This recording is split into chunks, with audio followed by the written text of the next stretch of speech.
Getränke Huster in Zwickau besteht aus einem Großhandel und mehr als 60 Filialen in 3 Bundesländern. Die Flaschen und Getränkekisten sind in den vergangenen Jahren immer individueller geworden, sodass das Unternehmen die Leergutsortierung neu organisieren musste. Geschäftsführerin Ulla Reichel hat sich gegen eine vollautomatische Sortieranlage entschieden und das ganz bewusst. Wir haben uns für den Mensch entschieden und das Ganze war auch ein bisschen der Zufall mit im Spiel. Ein befreundetes Unternehmen hatte die gleichen Probleme, immer mehr Leergut, die Vielfalt nahm zu und die haben sich eine Leergut-Sortieranlage angeschafft und haben dort behinderte Menschen angestellt.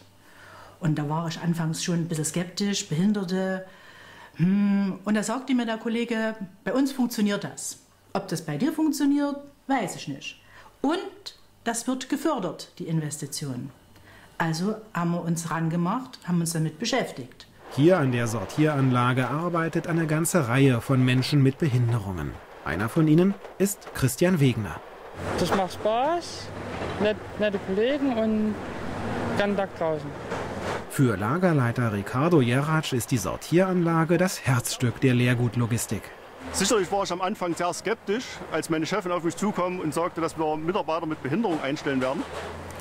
Doch für mich als Verantwortlichen hat sich das herausgestellt, dass es sehr loyale, zuverlässige Mitarbeiter sind, die sehr firmenverbunden sind, die lange in einem Unternehmen auch arbeiten, einen geringen Krankenstand haben. Und für mich, der ich täglich mit den Menschen zusammenarbeite, spielt es gar keine Rolle mehr, ob das jetzt ein Mensch mit Behinderung oder ohne Behinderung ist. Es sind ganz normale Mitarbeiter für uns geworden. Jeder Kasten kommt auf die richtige Palette.